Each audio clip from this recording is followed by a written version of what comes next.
I don't know if you guys remember this guy, this book that he wrote, President Donald J. Trump, the Son of Man, the Christ. He created a full-blown theology around Donald Trump, like a real theology. And actually, he didn't create the theology. He wrote about the theology. Dude's name is Helgard Muller. President Trump, I wrote this book about you. He lives in South Africa, and he's like a massive apartheid fan, like Elon Musk, very much like Elon Musk, in fact. It has the same accent and everything. The Son of Man, the Christ. You are the Christ. You are the King of Kings. There is absolute no one like you. No one. They hate you. Who doesn't love you?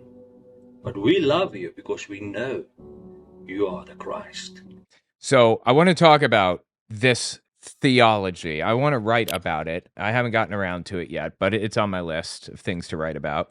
To start, listen to this clip from Shane Vaughn. He is a Trump pastor. This clip, by the way, came out early February 2025. Jewish people are not the same as Israelites. It's a big, complicated, winding theology we'll get into. Make a long story short, thousands of years ago, 12 tribes of Israel, 10 of those tribes separated from the 2 tribes. What he's talking about is a lot of this stuff is contested. Like, there's the biblical narrative, and then there's actual history, and some of it kind of blends together, so you got to take it all with a grain of salt. But in the Bible, in the book of Daniel, I believe, it talks about Jews being captured, or Israel being captured by Nebuchadnezzar. In real life, it was captured in the year 586 BCE. Nebuchadnezzar takes a bunch of Jews to Babylon as slaves and stuff. But the area that Nebuchadnezzar captured wasn't actually Israel. It was Judea, or Judah. It was a country to the south of Israel that contained Jerusalem. Jerusalem was Judea's capital, and Samaria, where Samaritans are from, was Israel's capital. They were sister nations, and the Old Testament books, like the Pentateuch, the book of Deuteronomy specifically, was written by somebody from Judea. You can tell because they have a very anti-North bias. Anyway, historically, according to parts of the Bible, there were 12 tribes of Israel, right? There were actually a lot more than just 12 tribes. And the Bible even mentions other tribes. But anyway, there are 12 main tribes for the purpose of our narrative here. And 2 of those tribes lived in Judea. Each tribe had a different responsibility for the things they were supposed to do. The Levites were the treasurers, the tribe of Benjamin and the tribe of Judah were the record keepers. You know, they all fulfilled a different role in government. Anyway, the 2 tribes that moved to Judea were the tribe of Benjamin and the tribe of Judah. So when Nebuchadnezzar sweeps in and takes Judea, he brought the people from the tribes of Judah and Benjamin into Babylon as slaves, but he didn't capture Israel, like Israel proper. So there were still Jews living there. The biblical narrative discards those Jews completely, pretty much, and refers to the ones that were captured by Nebuchadnezzar as the real Jews for like the rest of the book, effectively. Now, Shane Vaughn has a story that he kind of wound up, or that he explains, I don't know that he created this either, about what happened to the people in Israel after that. Those 2 tribes are known as the Jewish people. The other 10 tribes known as Israel. Israel doesn't live in Israel.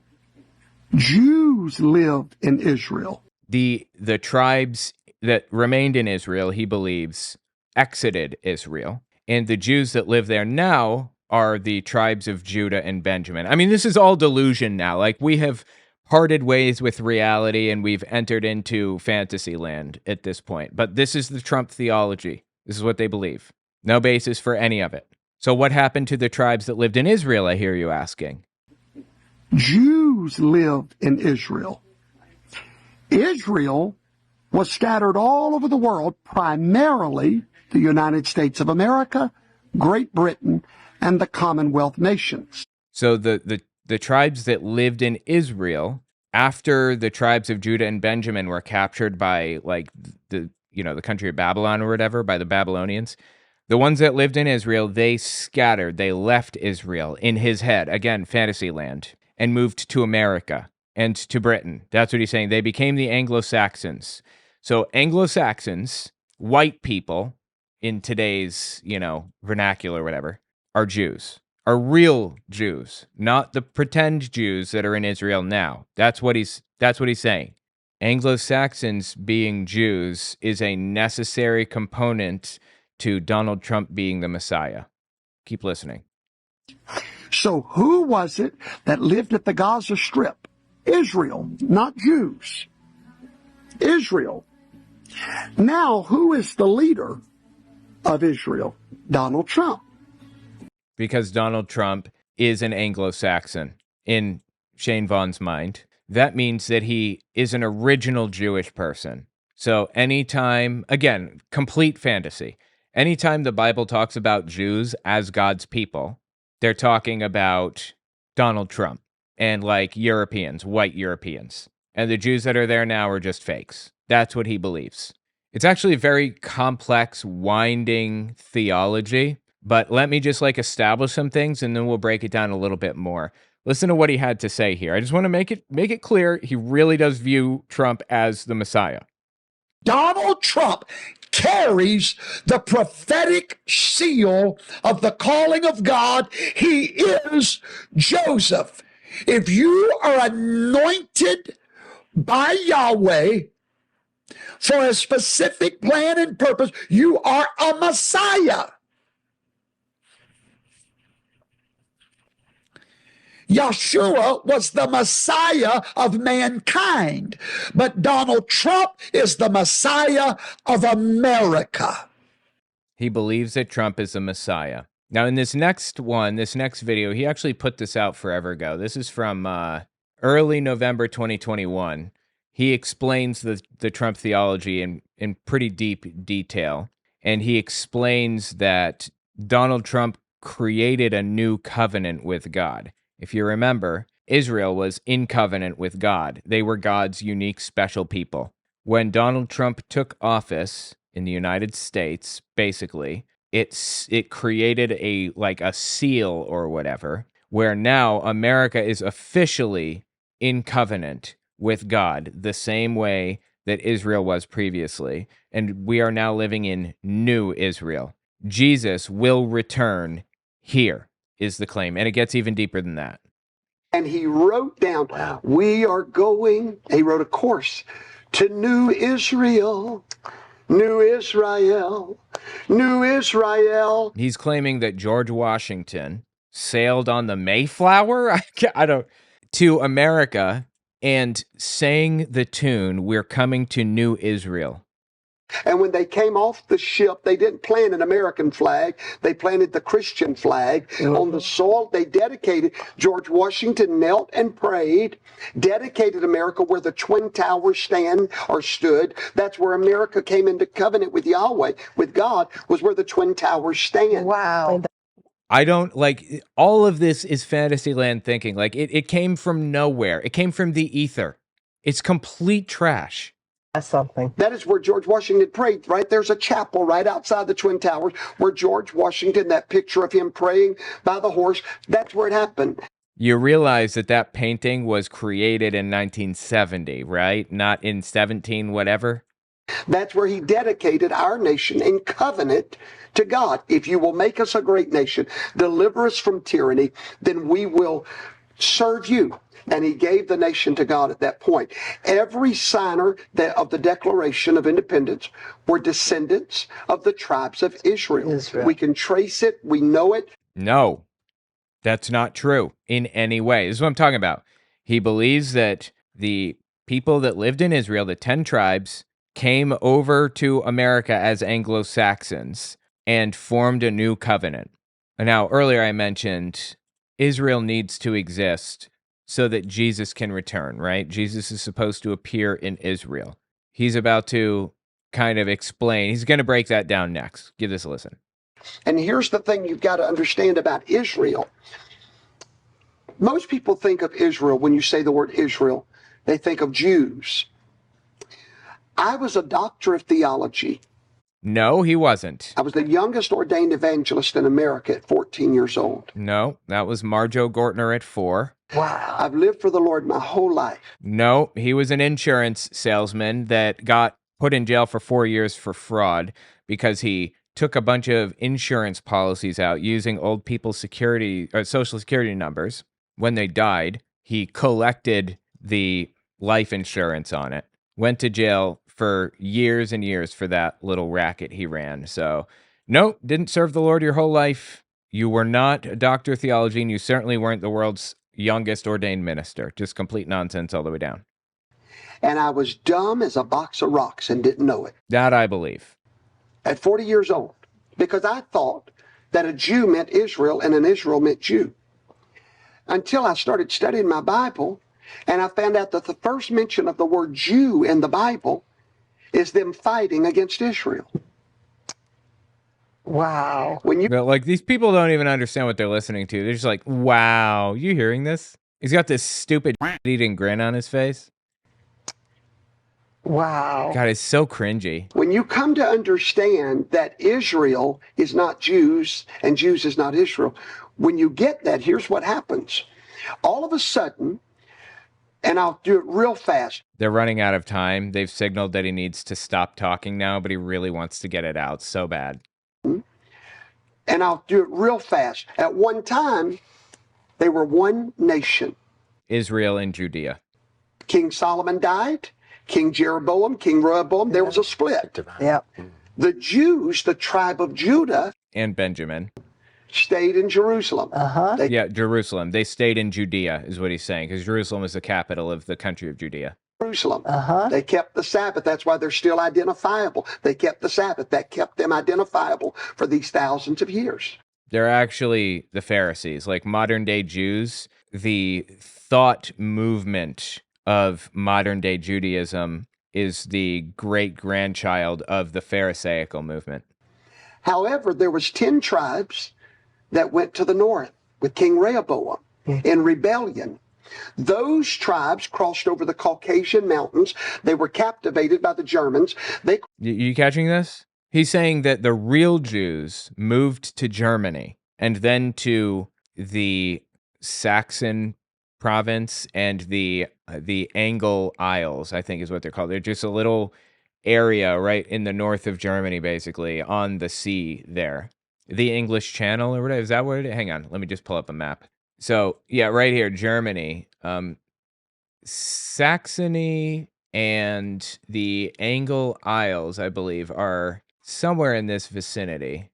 I'm not sure exactly where, but he claims that they came to Germany, these Jews, and they lived in the Saxon and Anglo Isles region. And then they sailed over to the United Kingdom. And from the United Kingdom, they became the founding fathers sailing to America. That's his claim. Crossed over the Caucasian. Oh, we out of time. Oh, anyway. So they crossed over. I'll make it real quick. Where they wound up at was the Great British Isles, because the prophecy was that they would go to the Isles of the Sea. So he has even found a prophecy in the Bible to create this, or to fortify this fictitious position that he's created. Again, he didn't create this. He's just an adherent to it. And from there, we find those tribes making their way to the United States of America. Okay, so that's the theology. Now, when Donald Trump took power, these people, Shane Vaughn, Helgard Muller, Johnny Unlow, and others, started claiming that Trump was the Messiah. How can that be? Jesus was the Messiah. It gets even deeper than that. If you remember, just a few minutes ago, you heard him say this line right here. Yeshua was the Messiah of mankind, but Donald Trump is the Messiah of America. Here's the belief. Well, in the Old Testament, there's a role called the Son of Man, and it was supposed to be like a cosmic judge that would come along and spark Armageddon. It was supposed to be Jesus, basically. When Jesus arrived, some people believed that he might be the Son of Man. Jesus didn't believe that about himself, but some people believed he's the Son of Man. That would be the Messiah.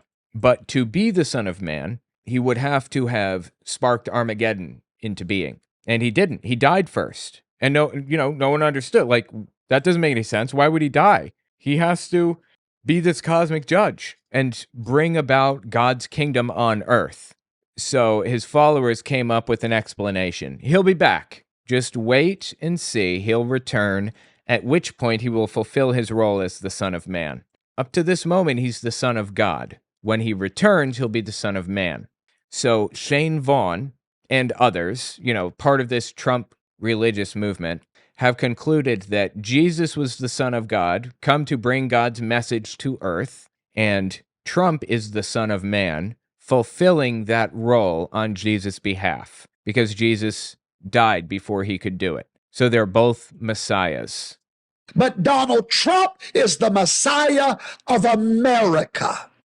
That's the belief. Now, a big part of that belief, of them kind of fortifying that position, was born out of a supposed prophecy by a guy named Kim Clement back in 2007, I think. And you'll hear Shane Vaughn make mention of it here. I believe this video is Shane Vaughn explaining that if you turn on Trump because he supports vaccines, then you are turning on God. And just listen, he mentions Kim Clement in a minute.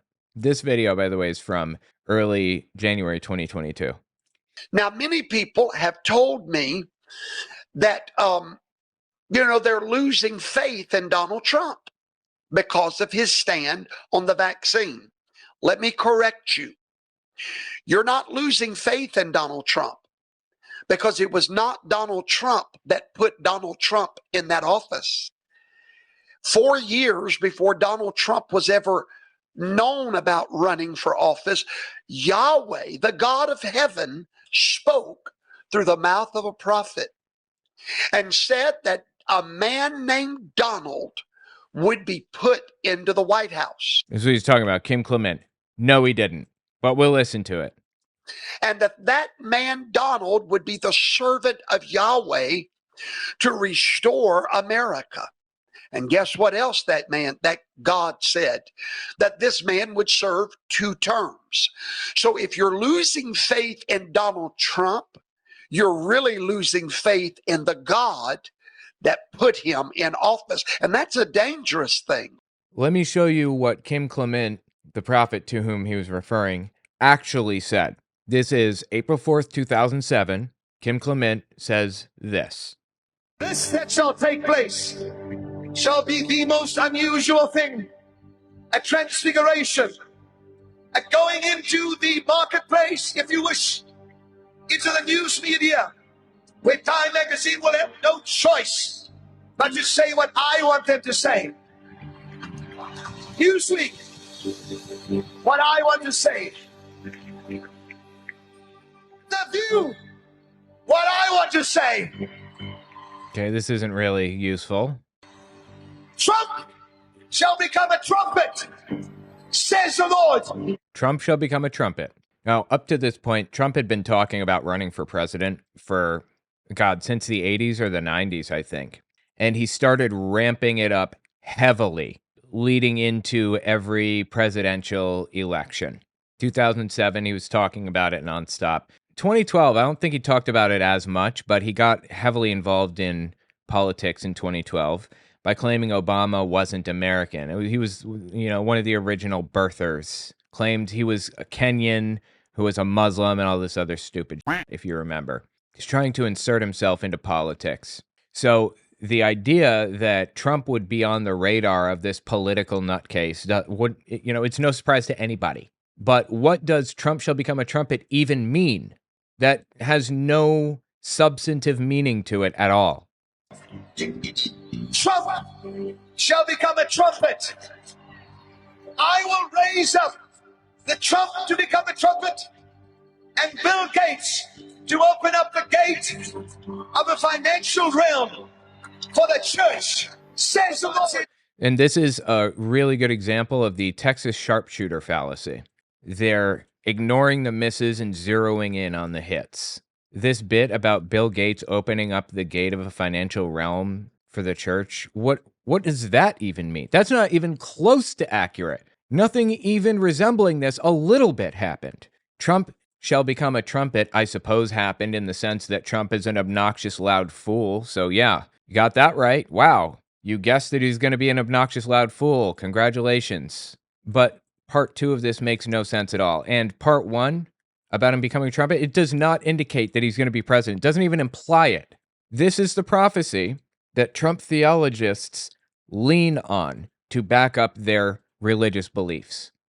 I will not forget 9/11.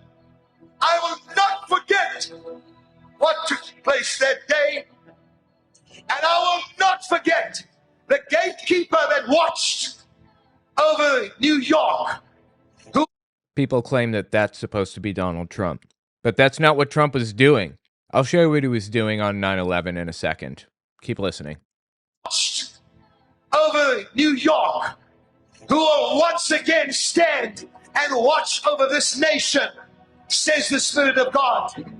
Who will once again stand and watch over the nation. Once again. That means whoever this person is supposed to be, or whoever this entity is supposed to be, protected, I guess, the United States once before, or protected New York once before. That could have been Rudy Giuliani. That could have been Andrew Cuomo or Mario Cuomo or anybody. It's not a reference to Donald Trump. And for the record, I can't show this video because it's copyrighted, but it's just an image of like the Twin Towers on 9/11. This is what Donald Trump was doing on September 11th, 2001, when the towers were hit. Donald, you have one of the landmark buildings down in the financial district. He called into the news to talk to them. 40 Wall Street. Did you have any damage, or did you know what's happened down there? Well, it was an amazing phone call I made. 40 Wall Street actually was the second tallest building in downtown Manhattan, and it was actually, before the World Trade Center, was the tallest. And then when they built the World Trade Center, it became known as the second tallest, and now it's the tallest. He called the news on 9/11 to brag about the fact that he now has the tallest building in Lower Manhattan because the World Trade Centers were destroyed. That's what he was doing on 9/11, bragging about the fact that he now has the tallest building because one was hit by a plane. Yeah, that is definitely him watching over New York on 9/11, 100%. And I just spoke to my people, and they said it's the most unbelievable sight. It's What, you're not there looking at it? Why would you speak to your people about this? probably 7 or 8 blocks away from the World Trade Center, and yet Wall Street is littered with 2 feet of stone and brick and mortar and steel. I watched people jumping off the building, and I witnessed it. I watched that. Oh, this is actually from 2016. He was in a rally before winning, telling a story about how he was there watching this happen when he was very obviously not there. He's just lying. Anyway, I don't know what, Kim Clement meant by he was watching over New York and would once again stand and watch for a second time. Like, what does that mean? Trump was never watching over New York. Anyway, that is the Trump theology in a nutshell.